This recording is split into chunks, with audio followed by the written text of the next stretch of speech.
Welcome, everybody. Welcome. This is Chris Hill, and this is Market to Market, and I'm here with Chris Drewer. the And other our Chris. we have a special guest today, Darren Rickwood from First Home Mortgage. Yes. How you guys doing? Happy to be here. Yeah, I'm glad you're here. With Chris and I were talking after our last one, and we were like, we really should get a lender in here to talk about what's going on with since we're talking about market to market, we don't have any choice to talk about anything if we don't have a lender trying to figure out what's happening in today's world. And so I said, let's bring Darren in. Sure. Absolutely. So Hit me with your questions. What do you need? Well, what's happening in the mortgage world? So, the news has actually been our friend as of late.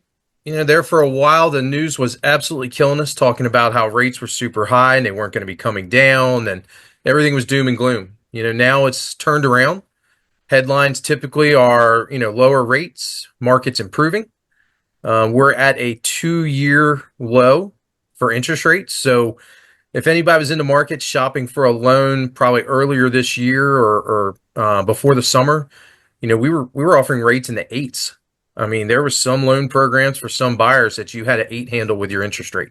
Wow. Now we're in the mid to low 6s. There's still some mid to upper 6s, depending on loan program, credit, that sort of thing. But some of the first-time homebuyer programs are even touching 5s. So it's a huge turnaround from what we saw earlier this year or year over year. And, we were having a conversation earlier, another person and myself, that the number of applications from first-time home buyers, young buyers who really were sitting on the fence, didn't want to have anything to do with a 7 or 8% interest rate. They're now coming out, making the phone call, wanting to get started, getting pre-qualified, knowing that they have to do that part first. I've had a lot of that lately. Usually, Chris, we've done deals together. I get a phone call from Chris and says, hey, we saw a house. My client needs to get pre-qualified. We're putting an offer in. Now it's turning. We're getting phone calls from people who don't have realtors, or the realtors told them to call first. We're not looking at houses until you get pre-qualified. We know what you're approved for, because they know when they go in, they're not going to have much time. Right. You're going to lose that house if you waste time getting qualified. You have no idea what your payment is or what you need as far as cash out of pocket. So it's good to see. Yesterday, I got a Mike Medler, the CEO from Century 21, came out and he did a little video, and it was interesting that he touched on mortgage rates and how they're at a 2-year low, right? And but he also talked about inventory is up every region across the country right now. So so those were the two things. If you remember, like last year, those were the arguments we were having. We have no inventory and rates are high, and buyers, just didn't have anything and couldn't afford to buy what they had out there. So it was kind of some positive news, I think, if you want to look at it that way for anybody buying. I still think there's a lot of people with those golden handcuffs that have the 2 and 3% interest rates. For them to sell their house and get into another one's going to cost them 10 times as much as they're paying right now. Yeah, absolutely. And that's a big holdback. A lot of people moving forward there. I had a conversation with a client last night and I pulled up his file. He's at 2.5% interest rate, and it's $1,900 on a $330,000 loan. Wow. So he was blown away to what the agent was telling him. He didn't want to, he wanted the real numbers, right? What's it going to be if I were to buy now? And I told him, I said, if you take the exact same house, we go back and do this transaction again, but we input today's rate, your payment is $1,000 more.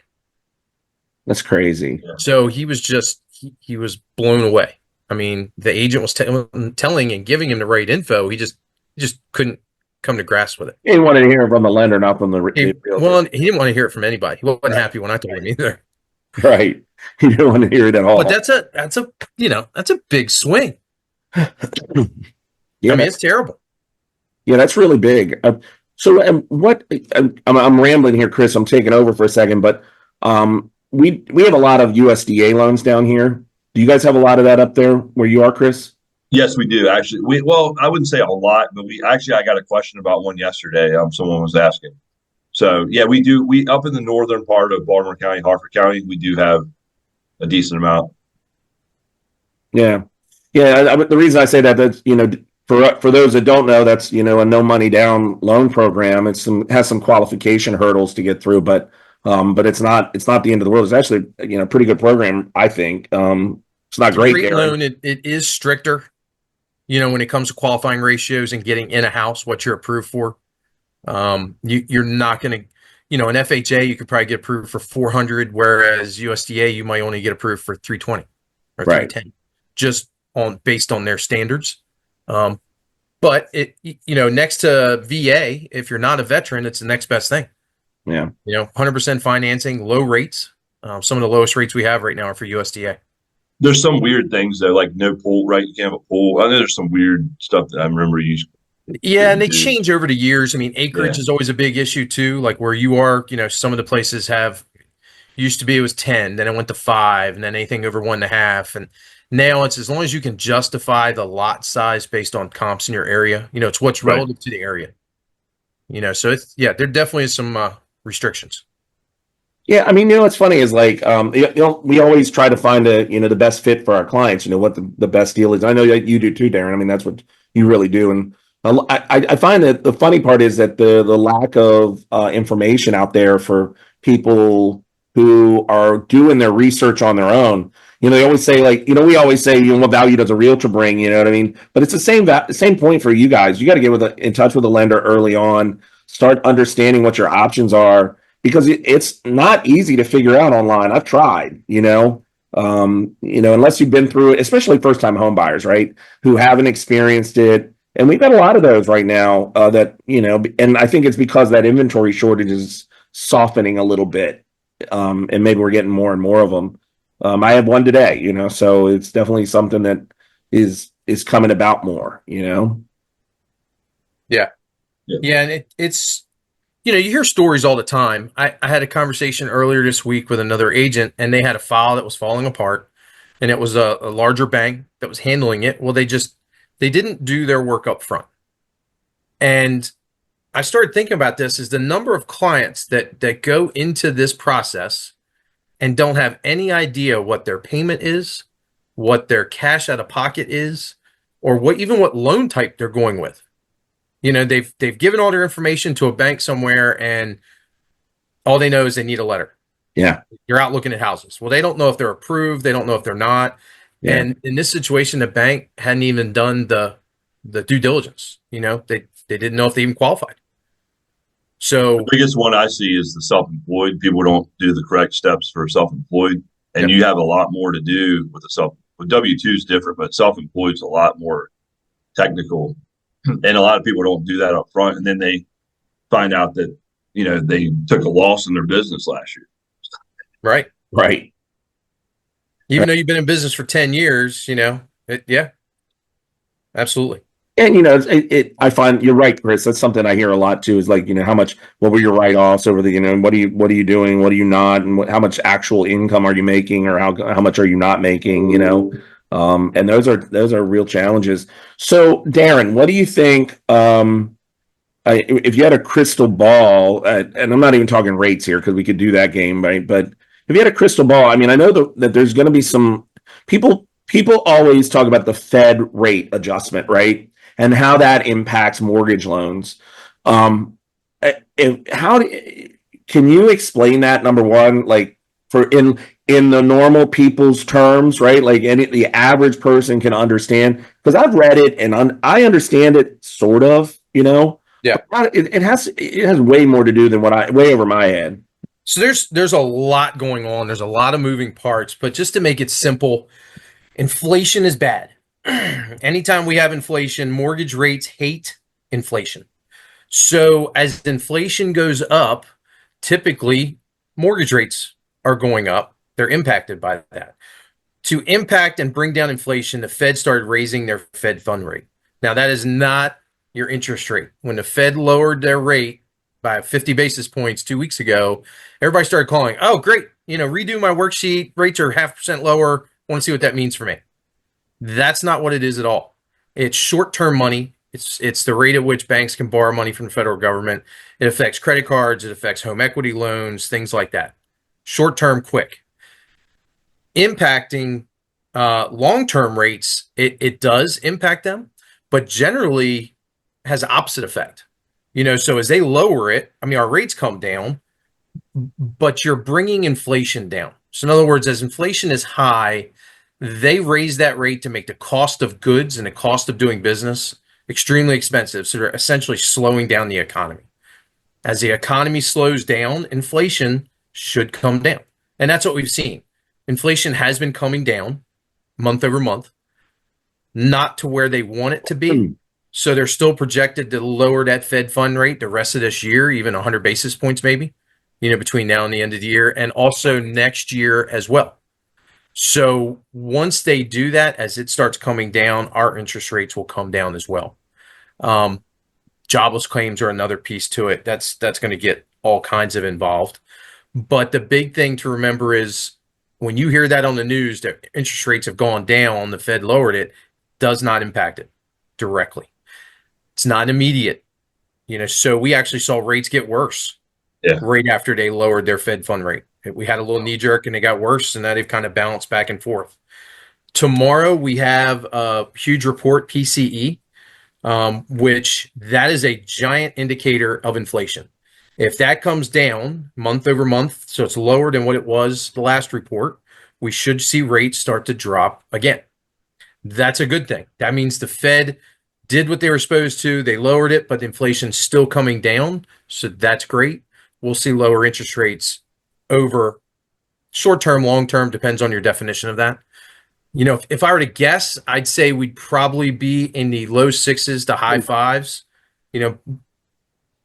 quarter to 0.5% better in interest rate by first of the year, probably continuing to come down all of next year, and then into 2025 hitting that kind of bottom, of our average interest rate, whether that ends up bouncing back and forth between 4.5 and 5.5, somewhere in there, probably around 5.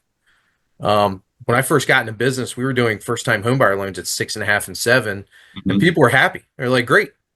The problem was inflation. The good thing, inflation was super low, cost of goods was low, people could afford it. Now inflation's super high. We got rates at 5.5, 6.5, and people were complaining because everything's too expensive. Cost of our houses have gone up. Everything's gone up. So even as rates are coming down, people are still unhappy about it. Darren's officially our chief economist at this point. Yeah. That's when my you major. sit and Actually, watch it every day, all economics. day. I majored in economics in college, so I love that kind of stuff. I love numbers. Everything that everyone thinks is boring, I love. Like I could read Wall Street Journal every day and I'd be happy. But you're right on all that. And the other thing is the rates are adjusted well before. Mortgage rates are adjusted well before. They price in the drop before it happens. That's why it doesn't happen the day of or day after.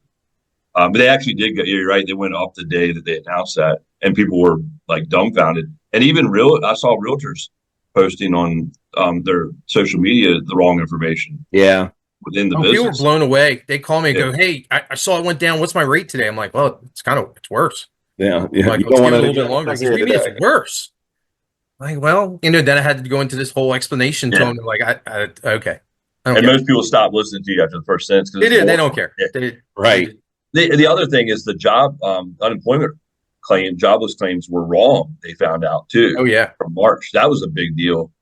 And that's always something kind of I've studied through college. We studied that. We studied minimum wage, effective minimum wage, effective Social Security. I mean, Social Security, people don't understand that the baby boomers are going to take a lot of that money that was put in, and there's not enough being put back in to keep it going. So that's going to be an issue. And minimum wage. That jobless claim that was wrong is right around when we had a spike in the rates because it was wrong. Right. And everything was skewed. And what we thought rates were going to start coming down, the Fed lower rates in about May timeframe and start. And that jobless claim that was off is what kind of screwed up everything. What's funny is one of the things, this is, how we talk about, I've talked about it for the last few years, how cyclical real estate is, right? Like how it's, the roller coaster of up and down and it goes on and on and on and on. But, what's funny is I'm finding that where a year ago and more, There were no real seller concessions, if you will. Now we're getting closing help paid. We're getting price reductions. We're really back to negotiating deals a little bit more to the sellers because houses are sitting a little bit longer. So that's looking at the MLS, I think I looked at a couple zip codes. A third of the houses listed had down arrows, price decreases, which we haven't seen that. That was never happening. Yeah, we've never seen that, right? So I have a feeling that we're having a market shift right now, and it could be good for some buyers right now. I think it really is an opportunity. Oh, absolutely. If the rates start coming down a little bit and settle into a more comfortable place. I think my parents, I think their first house was like 12 or 13% or something. I mean, it's just 80s. Yeah, 80s definitely. Yeah. Yeah, and they paid it off at 30 years at that and never refied. You know what I mean? So and not even 30 years. A lot of them didn't have notes for 30 years. They were done in 15. Right. It's crazy to think about it. Yeah, it really. The average life of a loan now is about 8 years. We're one of the few countries that, like in Australia, I think their max is 20 year. I mean, we had 40 years at one point.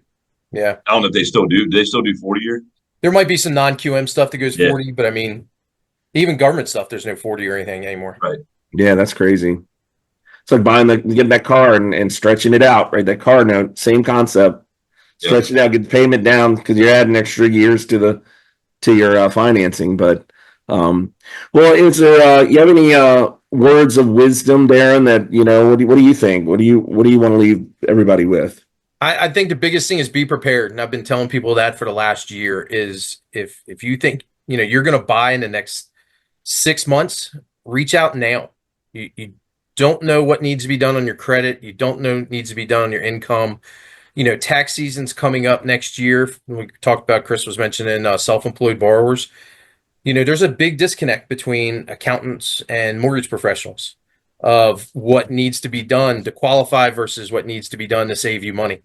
And it is completely and directly in proportional. The idea of writing everything off and saving a bunch of money, that's great. Everybody loves that. But when you call me and I go, well, you can't afford a car, it's a big difference. Right. So just be prepared, get a file started, even if it sits. I got people in my pipeline that have been there for a year. Some of them backed off and said, nope, we're not ready yet. Some have actually already started coming back in, updating their files and looking. You don't know what to expect until you give us a call and we tell you. I think the one thing I've noticed recently, one thing that I'm saying more of is don't assume you need 20% down either. No. Right. I mean, that's a kind of a little bit of a misnomer. I think everybody thinks you got to have 20% down. You don't have to have 20% down. There's lots of other options in between that. If you want to, whatever, great. I'm sure Darren can figure out how to do what he needs to do. But there are lots of options out there that are less than the 20% down that you have. That people think they have to have. There are a lot of financial advisors that I work with and talk to that do not recommend put as little down as you can to qualify, invest the rest. Yeah. If you have a good credit score, your mortgage insurance is cheap. Yeah, it's really cheap. Absolutely. Yeah. We've done deals where instead of putting 20% down, we put like 15% down and buy out the mortgage insurance. Your rate's cheaper, your payment's cheaper, and you got more money in your pocket. Right. It's crazy. Yeah. See, I like that creative stuff. When you come up with like real, that's a smart option for someone, Yeah. And that's, it's funny. That's kind of what we all do in our own field, right? Like Chris, I mean, like we try to be creative in the offer process and the negotiation process. Darren, you try to be creative with what works with the client. I think it's part of what we do, really, and I think it's super important that we do that. So one thing I've seen a difference with since we went through all the changes in real estate, there's more talking like voice to voice with agents, lenders, title company, which I think is a good thing. The texting and emails can get misconstrued, but now you need to call the agent more than ever to talk to them about the property. And I think it's a good thing because then you can find out a lot more information and make your deal a lot more attractive if you talk to someone. Just communication is big. Well, it's old people. That's the way we did it anyway. Right.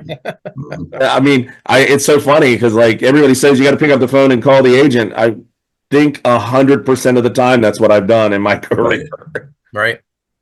But it's either the client or the agent. You got to pick up the phone and talk to them. So, any other words of wisdom from either of you? How about you, Chris? Anything? No, I agree with what he said. I mean, definitely, because people always say I'm looking 6 months from now, and then we go out looking the first time and they're ready to go right then, and then they're not ready for So you want to be ready sooner than later, because when someone tells me they're going to move in 6 months, it always 9 times out of 10 is 1 to 2 months. They're already ready to go, because once they start looking, they get excited and they don't want to. They want to go. Before they think they should. And I think some people just say 6 months because they don't want to feel pressured to buy now. And there's no pressure, but I just think that once you start looking, you find things that meet your criteria and you want to get into something earlier than you think. So How many times you taken somebody out and it's that first time and they've said 6 months and Yeah. they absolutely fall in love with it, and then they got to get a hold of a lender, then they got to get all their docs, they get their, and by the time they do all that, the house is gone and they're completely distraught. Right. Yep. Right. Well, I think it's funny. So I guess the message from all this is be prepared. Reach out to your lender really early, whether you're ready to buy now or not. Get prepared. Know what if it's a year from now, let's at least start the conversation and know what you need to do and what you might want to do, and it gives you a clearer vision of where you're going. I think that's pretty cool. Yep. So, Absolutely. all right, with that, I guess we're trying to keep it short and wrap it up for everybody, and hopefully somebody got something out of this. And there's good information here. Darren's always available. Chris is always available. I'm always available. If you ever need anything, give us a call, or I guess I can take text messages. But anyway, all right, guys. With that, we will see you later. Thanks very much for having me on. No problem. No problem.